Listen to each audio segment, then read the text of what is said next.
Otkrivena je nova životinja u Srbiji i nosi naziv po Novaku Đokoviću.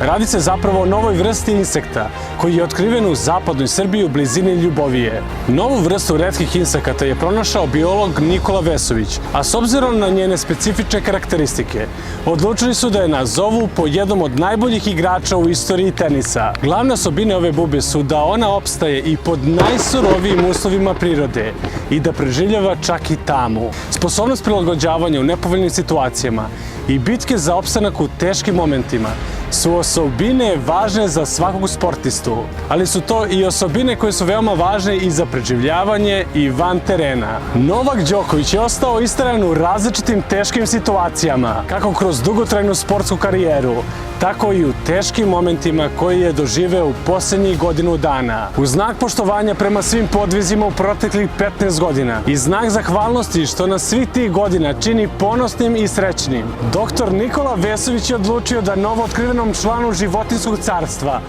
da ime baš po Novaku Đokoviću. Naziv ovog insekta je Duvalius đokovici.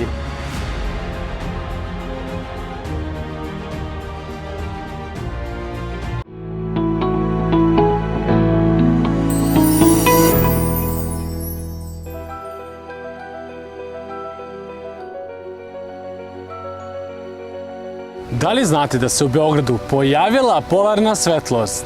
Polarna svetlost je božanstvena igra svetlosti koja nastaje interakcijom sunca i zemljine atmosfere. Naime, to je fizička pojava koja nastaje zbog oluja koje postoje na suncu i uglavnom se može vidjeti na zemljinim polovima zbog jačeg magnetnog polja. Polarna svetlost se drugačije zove i aurora. Ona na severnom polu je aurora borealis, a na južnom aurora australis. Ovo magično nebesko igranje zelene i crvene boje se retko može pojaviti i u drugim delovima zemlje, ali uglavnom na velikim visinama poput planina. Pre skoro jednog veka aurora se pojavila i u našem glavnom gradu Beogradu. Iznenađeni Beograđani su taj događaj opisali kao čudni nebeski požar koji se pomerao čitav 1 sat i potom nestao. Tražili su odgovore na svim stranama i stigla je vest. Nebo Srbije je posetila aurora. Bio je to januar 1938. godine, ali se polarna svetlost mogla vidjeti u nekim krajevima Srbije i 2000. godine. Nadamo se da ćemo je ponovo ugledati.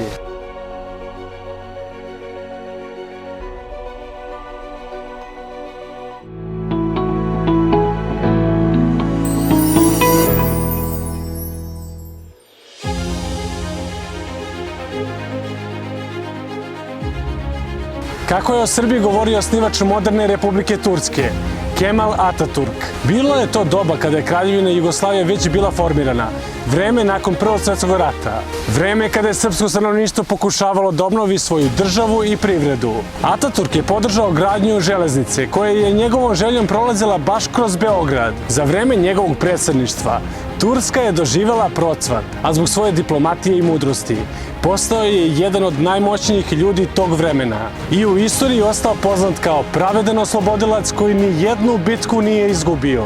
Imao je poštovanje prema celom Balkanu, ali je Srbiju nakon herojskih podviga u Prvom svjetskom ratu posebno cenio. A ovo su njegove reči o Srbiji. Srbija nije izgubila nadu ni onda kada se mislilo da je sve propalo. I kao rezultat toga, sada na mestu jedne Srbije postoji Jugoslavija. Ova država je postala veoma jaka na Balkanu, jer je njen narod pokazao pravo da stvori tako jaku državu. Srbija je junački ratovala u Prvom svjetskom ratu protiv Austro-Ugarske i onda kada snage nisu bile jednake.